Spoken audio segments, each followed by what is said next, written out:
Hello, everybody, and welcome to the Women's Soccer Show. I'm Sarah. I'm Allie.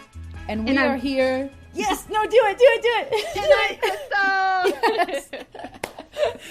Yes. We are here with Crystal from Find Her Football, and this is a special edition series, the first of 8 that you will be hearing from us as a crossover collaboration, the Women's Soccer Show, collaborating with Find Her Football to bring you 8 special episodes of the Women's World Cup. We're going to talk more about what that entails and what that is in a second. But first and foremost, Crystal, I'm so happy we can do this. Can you tell everybody about you, about Find Her Football? Yeah, I mean, thank you so much, you guys, for having me. Find Her Football is a platform where you can find, follow, and watch as much women's football. We try to make it easy for people to find their favorite players and contributors online. And, you know, I've just been a fan of you guys, so I'm really excited and pumped to see you guys for like 8 weeks. Okay. And I'm already getting this World Cup fever, so I'm really excited. Truly. And this came about because, well, first of all, we play soccer against each other. My team did win last time, but that's not important. What's more important is I did.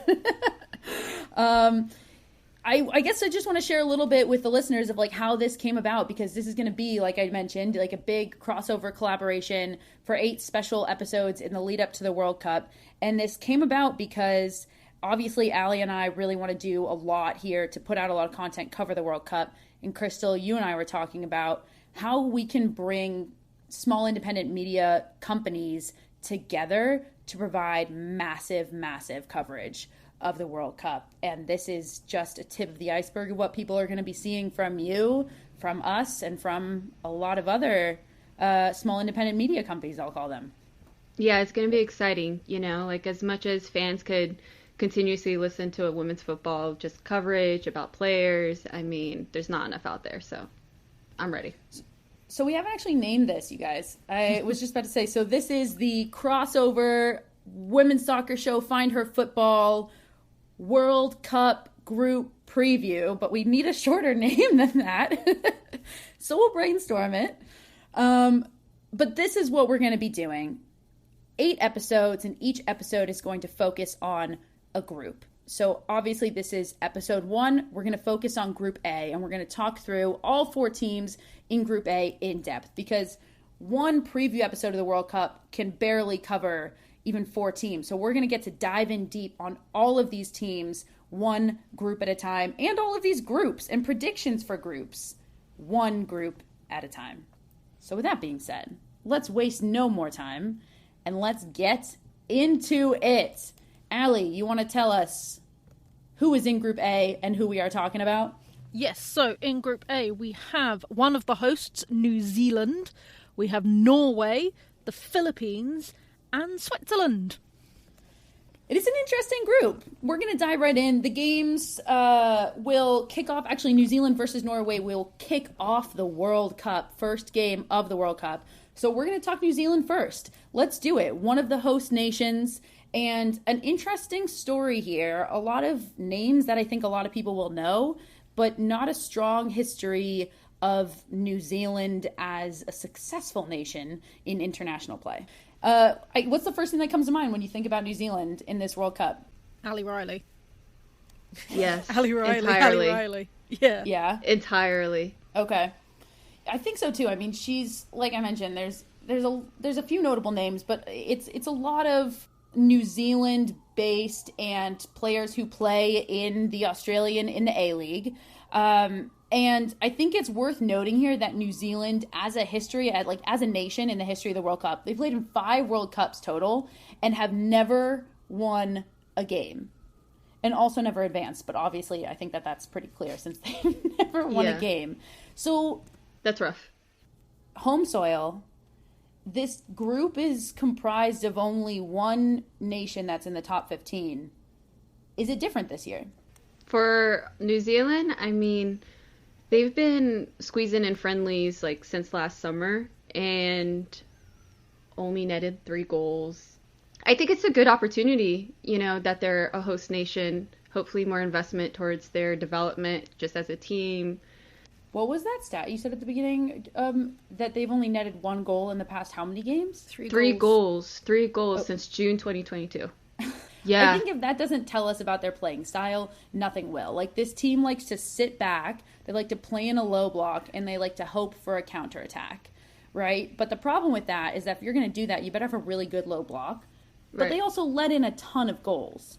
Yeah. Portugal beat them 4-0, I think.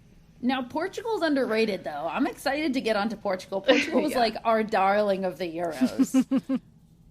But 4-0, there's the nothing again. Like, there's not much you can do if you're not netting goals. So if New Zealand's going to turn around in this World Cup, they have to score. Where are these goals coming from? Like, what are some players for people to watch from New Zealand other than Ali Riley, who's obviously captain, plays for Angel City, 150 caps for her country? Where are the goals coming from? The honest answer is, if they weren't a host nation, I doubt they would have qualified. Yeah. Is the honest answer. I think the only reason they're there is because they are hosting it with Australia. They've hit some really bad setbacks. So you've got Rhea Percival is out with an ACL from the beginning of this season. She's their most capped player. She's been a rock at the back for them. They've not got that. You've got Katie Rood, who plays for Hearts, who's just done her ACL in, who was going to training camps to fight her way back into the New Zealand squad.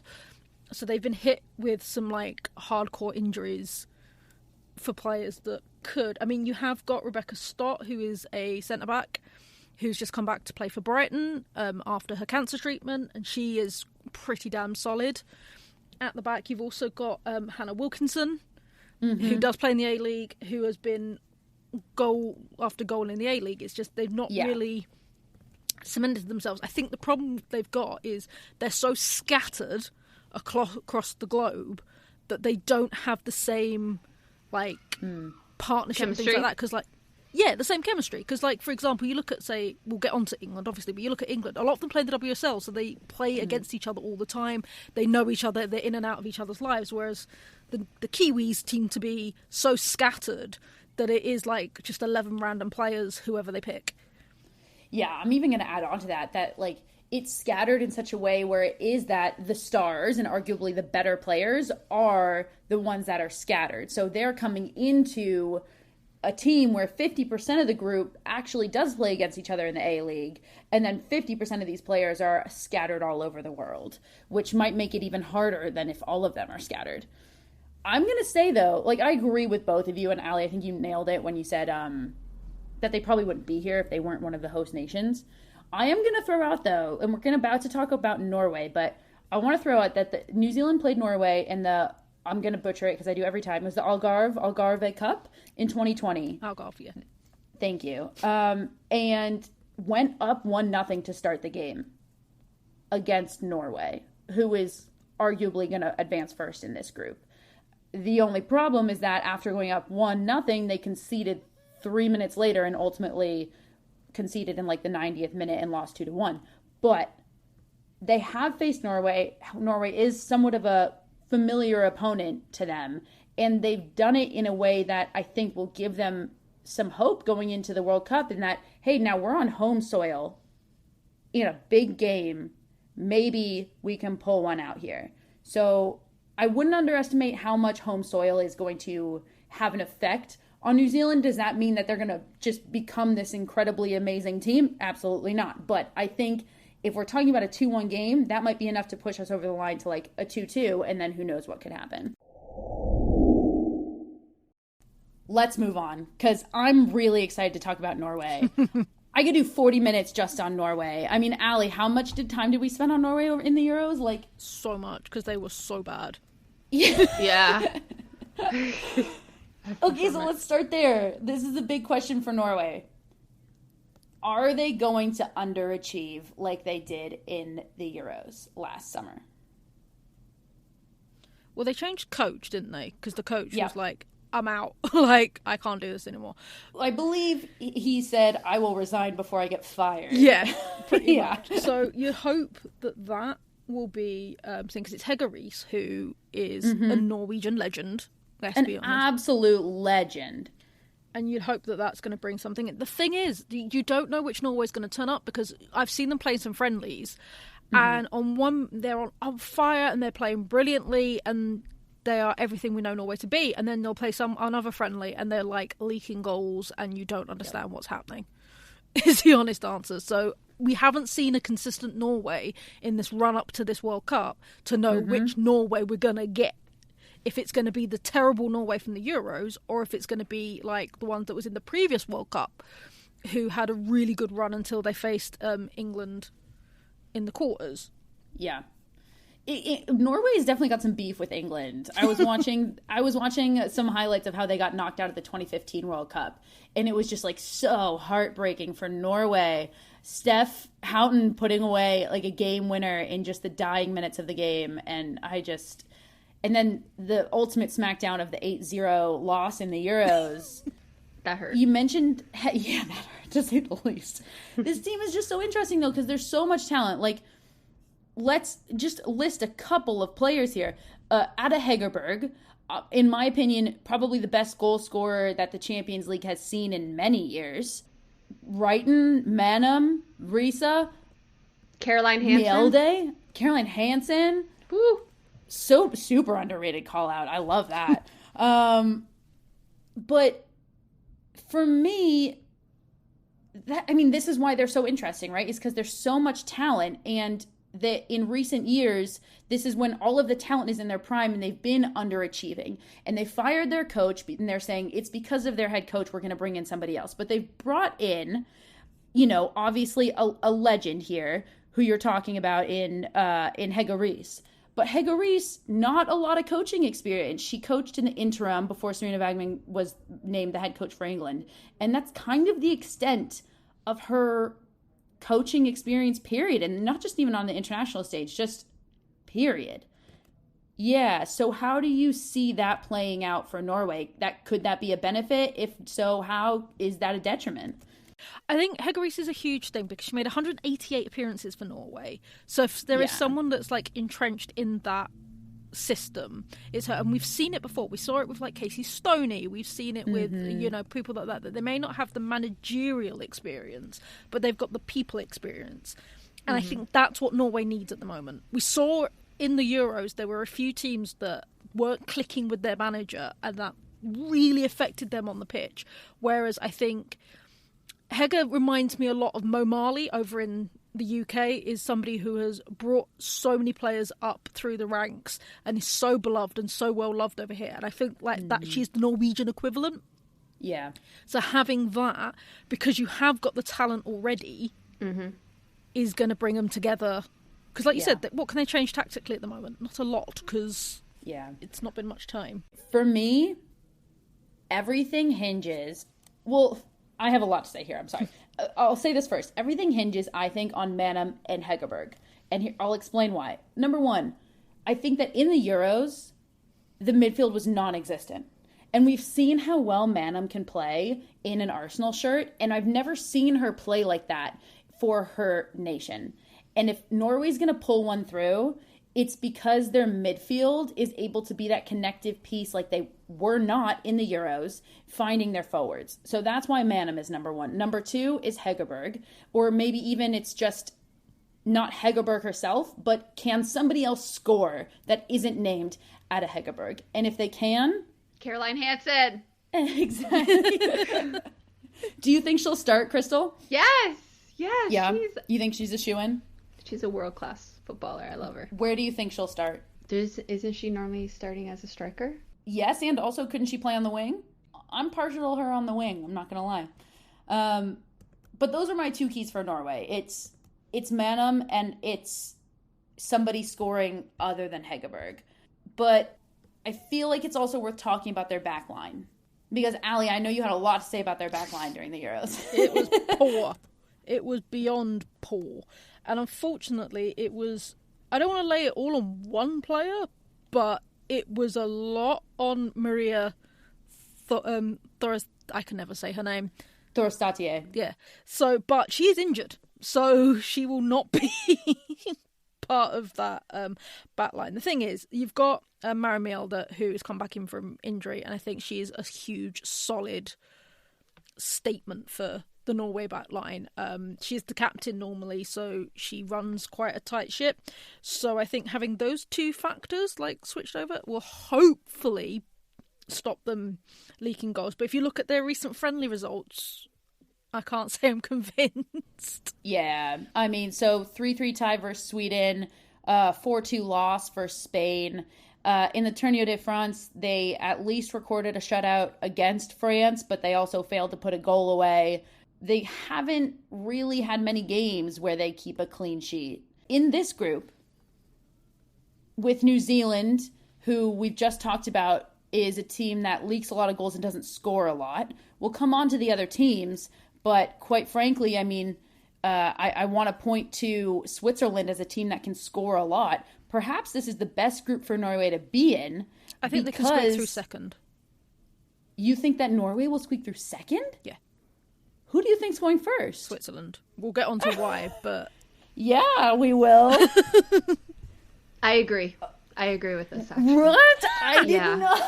What? Yeah. I did not think in this Crystal, conversation I would be the lone one, like the one, the what is it called? The lone one out, the odd one out. Yeah. Thank you. That thought Norway was going to go first. I love it. This is why this group is going to be so exciting, because it should be. You look at this and you think it should be. This is easy. Norway goes first, Switzerland goes second, and the other two don't go. But actually, anything can really happen. Let's move on to the Philippines. First ever appearance in the World Cup. They qualified because they finished, they got to the semifinal in the Asian Cup. I was going to say, they smashed the Asian Cup. They came out of nowhere for the Asian Cup. I mean, they beat Australia, who admittedly had a really tough Asian Cup, but they came out of absolutely came out of nowhere, beat Australia, won 4 out of 5 of their group stage games, lost 1-0 to Thailand, which was interesting. Beating Australia, losing to Thailand doesn't seem like that's exactly what you would plan for how it would fall. And then they lost 2-0 to South Korea, who then ended up losing really narrowly to China. But this was a competitive tournament, and they really held their own. And then immediately following that, they went into the Pintar Cup. And we need to talk about how steep that competition was in the Pintar Cup and how close the score lines were for the Philippines. Apart from Iceland. My favourite. The Philippines lost to Wales 1-0 and Scotland 2-1. And I think that these are noteworthy score. Obviously, they lost to Iceland by a lot more, but Wales and Scotland are no small opponents to come within one goal of. And I also find this to be noteworthy because of what we were just talking about, that they scored only one goal in this entire tournament. Also, it has to be noted they're up against fully professional teams there, which I don't believe the Philippines national team is. So just to qualify for the World Cup is huge. And we are seeing it more and more in these East Asian countries where we're getting more and more that are putting stuff behind their women's team. We saw it with Thailand last World Cup. And yeah, they got absolutely battered by the US, but it's still the fact that they're getting there, which is huge. How much does what you were just mentioning, Allie, of like professional versus non-professional, we're talking about federations, how much does the Philippines Federation and what they're doing or what they're not doing to back this team going into this World Cup, how much is that going to play a role in how they are able to play and what results they're able to gain? It's going to be the small things. It's going to be things like how they travel, the state of their accommodation, the state of their training facilities, compared to where a fully funded team are going to stay and train and things like that. That's going to be the huge thing. Yeah, I mean, I'll add on to that, not just even then, even arguably more importantly in the lead up to the World Cup. Are they going to provide facilities and training grounds and space and time and pay for these players to come together before they even go to Australia and New Zealand? Crystal, you mentioned US-born players. Who are some players that people can keep an eye out for when they're watching the Philippines? Yeah, Olivia McDaniel. I think she came up huge in their qualifying game. and she's the goalkeeper, and she bagged a goal as well. She's part of the lineup. Yes, Serena Bolden. She's played throughout the ranks in the U.S. as well. She's currently at Western, which is an A-League team. But if you look at her international appearances, she's appeared 33 times for the Philippines, and she's scored 20 goals. Insane stat. The most experienced on their team is 28-year-old Hallie Long. She's a center back. I think she'll come up huge. Wow, that's so much youth. Their most experienced player is 28. They are babies. Wow. There are so many college kids. So I know that we're here to shed some light on this, get everybody more information so we can get everybody more hyped for the World Cup.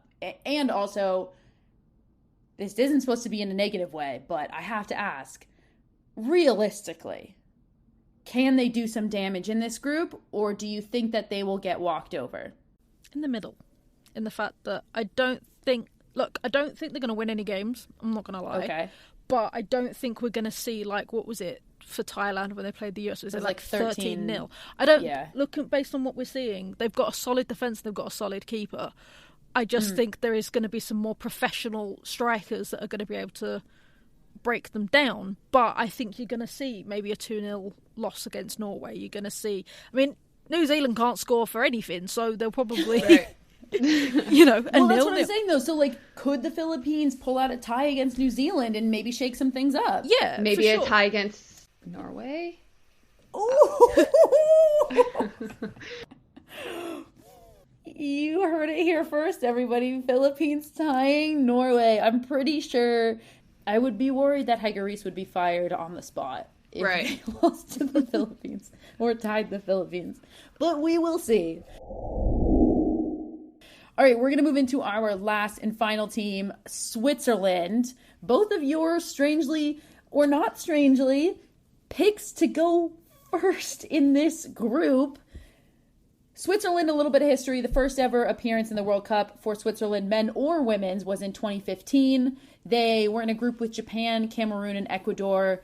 And because the pool was smaller, there were some third place finishers in groups that advanced through to the knockout rounds. Switzerland was one of them. And they ended up losing only 1-0 to the home nation Canada in knockouts in the first round. Oh, no, I'm sorry. In the second round of knockouts in the 2015 World Cup. And then they actually bossed it in Euros. They were one of the most fun teams to watch, I frankly thought. It was their first qualification since 2017. They were in arguably the group of death with Sweden, Netherlands, and Portugal. Ali, you were at the Portugal-Switzerland game, weren't you? It was madness. It was utter madness. Fun. Yeah. That was the game where Switzerland went up 2-0, and then it looked like they were about to walk it over Portugal. Portugal were like, nope. So, and this is honestly a theme for me when I'm looking at Switzerland.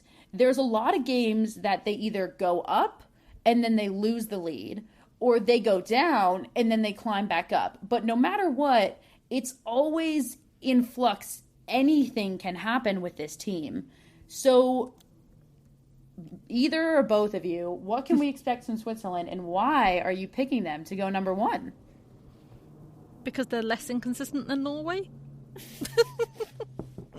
Okay, that's Ali's answer. Here's why I think if Switzerland advance first, here's why I think that they will. Because they can score. They can score so many goals. It is unbelievable. Recent results, they beat Croatia 2-0. They beat Moldova 15-0. And I don't care how bad the team is that you're playing. You need to be able to score goals to put 15 away. We just said US beat Thailand 13-0. Like, that's 13. This is 15 goals. This team can score. They also let in some goals, but apparently we're kind of finding a trend here, such as the story of this group.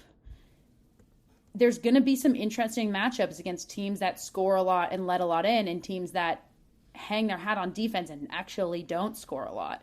So I think if Switzerland advances, it's because it's an absolute shootout between them and Norway, and they win like 4-3 or something like that. Yeah, and also I think there are a lot of players in the Swiss team you don't realise are Swiss It's one of those Yeah, things. They've got a list totally. of players. So you've got, for example, Yeah, you're like, oh wait, she's Swiss. She's Swiss? Oh, she's Swiss? Exactly. Yeah. So you've got Leah Volti, who's their captain, who obviously plays for Arsenal. You've got Ramona Bachmann, who's a huge player, was at Chelsea, is now at PSG. You've then got, I'm going to butcher her surname, so I'm just going to call her Anna Marie, who plays for Barcelona, who again is up there with Bachmann. You've got Alicia Lehman, who did withdraw herself from the Euros, so it'd be interesting to see if she's up for selection. she's put herself back in the pool. There was a head coach shift. Yeah. And they kind of, similar to Norway, hired Coach Grings, who was a former star for Germany and, you know, a former goal-scoring star for Germany, which you can really see in how Switzerland play. It's heavily focused on offense. So they kind of went the way that Norway went, and like, let's hire a former player who players can trust and players like. And after that hire, I think Alicia Lehman put her name back in the pool. And you've got Noelle Moretz. You've got so many players that you go, you're Swiss. Which is why I think they could be the dark horse, because people don't realise the talent they've got across the European leagues mainly. All right, let's talk about how people are going to do in their group. Let's talk about it, because you both. What's the most fun way to do this? Should we rank them 1, 2, 3, and explain what we think? Or 1, 2, 3, 4. Sorry, I forgot the fourth. I think starting for myself. Yeah, kick it off. Switzerland, Norway. I feel like we already covered this. Switzerland, Norway. I'm gonna say Philippines, New Zealand. Okay. Allie, agree or disagree? I was going to say, me and Crystal are on such a wavelength, because that's exactly what I would say. Get out of here. I think the Philippines will draw against someone and get that point. They might even beat New Zealand with the way that they score goals and clamp down. There'll be some pressure for New Zealand too. Home soil, crowd, just how much this moment matters, you know. I love this. I mean, I totally get why you guys are saying that, because Norway could be great. They have the potential to make it, I don't necessarily want to say to the finals, but certainly very, very far in the tournament if they want to. And they have the great potential to fold like we saw them do in the Euros. Nobody expected an 8-0 loss to England. Right. So, frankly, anything could happen. So I understand where you guys are coming from. I think this coaching change for Norway is going to be super positive. And for that reason, I have them coming out first. I have Switzerland coming out second, because I also agree that they're supremely underrated and they can do some damage and they can score some goals. They can play against big teams. They've proved that.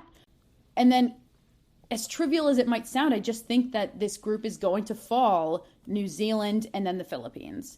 I think that New Zealand will have a low block that works against a team like the Philippines. Because their levels align a little bit better, and the Philippines don't have the star forwards. They don't have Ada Hegerberg, who can break down that block, you know, pretty easily. I think that they'll pull out the win. New Zealand. What's that? Neither do New Zealand. No, New Zealand don't have. Yeah, I mean, they'll have trouble scoring. I get what you're saying, though. You know, they don't have that star striker either. It'll come down to these two lower quality teams. One of them in the Philippines can score.